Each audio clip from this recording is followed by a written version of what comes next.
Hey there, Marissa from MWAstrology, and this is the chart of Wednesday afternoon's solar eclipse in Libra. This is the second to last eclipse that will fall along the Aries-Libra axis. We've been having our eclipses with the exception of September's lunar eclipse in Pisces, but we've been having our eclipses fall along this axis since the spring of 2023. In March of 2025, so this coming March, we will have the final eclipse in this series.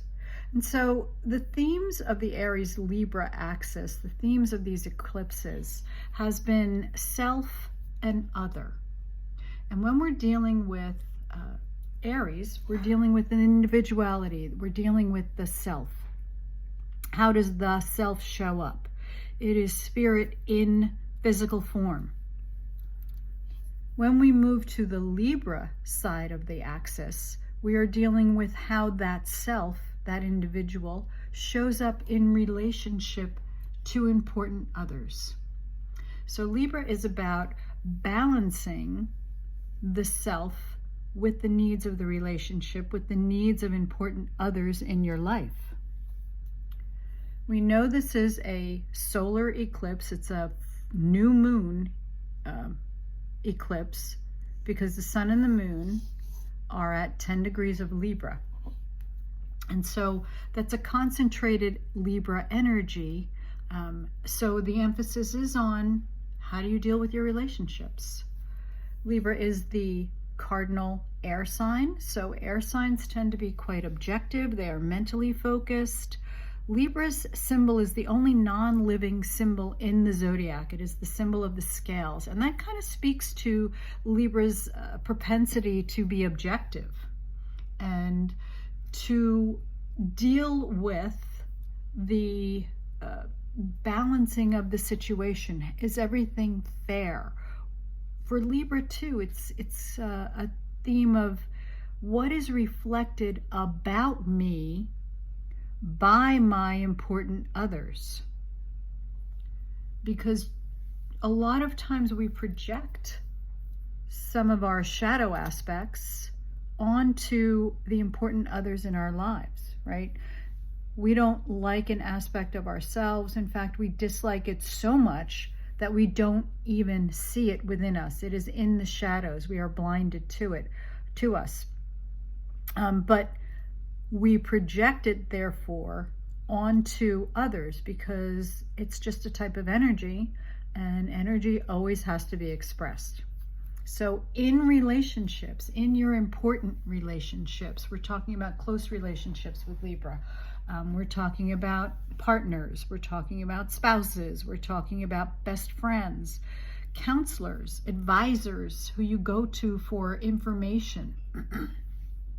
We're also talking about what is known in older astrology texts as the open enemy, as someone who challenges you, someone who perhaps you don't get along with, someone who you openly dislike or dislikes you. You know it. It's not hidden, right?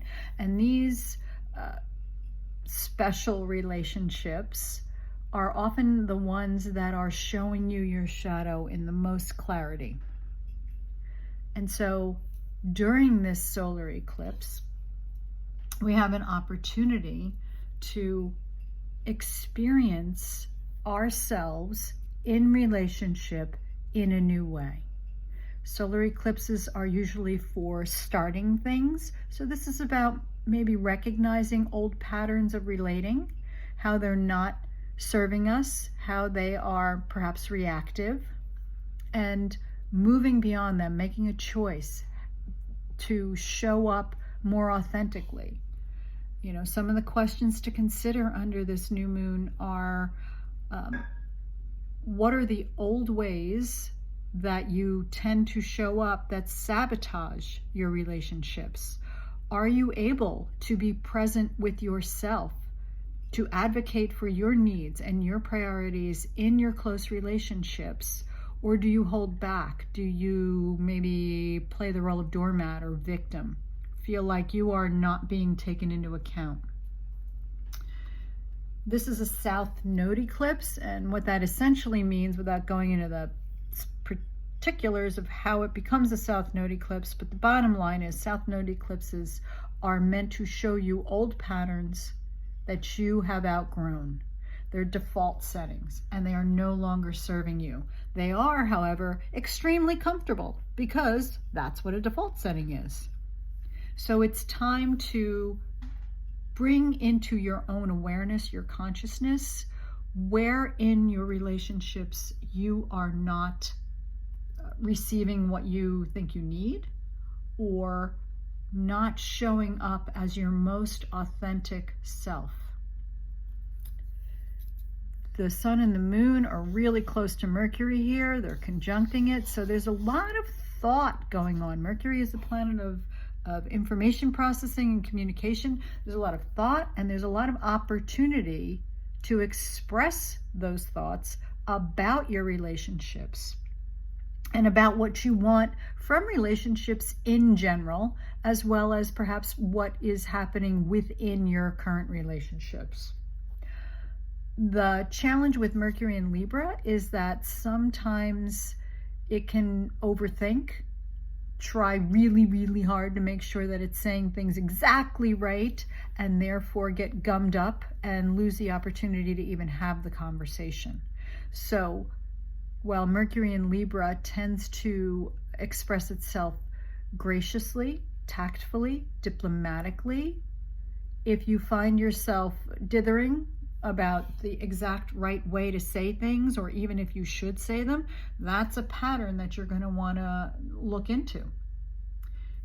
It's important at this juncture to honor both yourself and your significant others in your relationships, as well as honoring the relationship as an entity. What is it bringing you? What is it offering? So that you get to know yourself more fully and experience your important others more fully. One thing to note is that this comes with a grand trine in water signs. We have Venus at 11 degrees of Scorpio, which is a very passionate desire for intimacy in our close relationships, and it is making 120 degree or a trine to Saturn in Pisces. Saturn in Pisces is bringing us the reality check for any illusions we might have, but it is also offering practical ways to demonstrate our spirituality and our beliefs in our day-to-day life. And this is trining Mars, which is in Cancer at 15 degrees. So this is a really tight grand trine in water signs. Scorpio, Pisces, and Cancer are all water signs. Water signs. So what we're talking about is emotions. Your intuition, all of our intuition, is likely to be pretty fine-tuned under this eclipse. So you can trust your instincts. You can trust your intuitions. And you can trust also that you are being guided to express your emotional needs and to fulfill them as well. Mars in Cancer is an interesting placement, and Mars, by the way, there'll be another post on this in the near future. Mars is spending 6 months in Cancer this year. It's not leaving Cancer until like April or May of 2025. Mars normally spends about 1.5 months to 2 months in a sign, but it is going to be going retrograde towards the end of the year, the beginning of next year. So it's going to have a lot of time to explore this. And what we're dealing with Mars in Cancer is, how do we create a sense of safety for ourselves? Where is our sense of self-nurturing, of security, right? And so just be aware of how those themes are affecting you. What do you need to feel safe in relationships? What do you need to feel safe within your own sacred space, right? Because in order to be intimately connected in a relationship, you have to come from a place of safety. You have to be able to feel safe being vulnerable, safe being yourself, in order to be intimately seen and accepted. And can you offer these insights and these actions in a way that is practical, in a way that is usable, demonstrable, and that continues to give you a sense of balance within your relationships. Trines make things flow easier. Trines are really, really helpful, but sometimes they're playing in the background and you don't realize how much they're contributing to the potential to have these breakthroughs. So your emotions are going to be the vehicle that are going to support you, and you are being supported in having your relationships achieve balance, showing up authentically, and essentially breaking out of the ruts or the old patterns that have not been serving you. So it's time to take a leap of faith, to deepen your connections with your important others, and take really good care of yourselves. Thanks so much for joining me for this. Website is up, MWAstrology.com. I would love for you to visit it. If you'd like to receive the written post directly into your email, you can subscribe to MWAstrology at substack.com. You can also do that through the website. So looking forward to connecting with you. Again, thank you and take good care.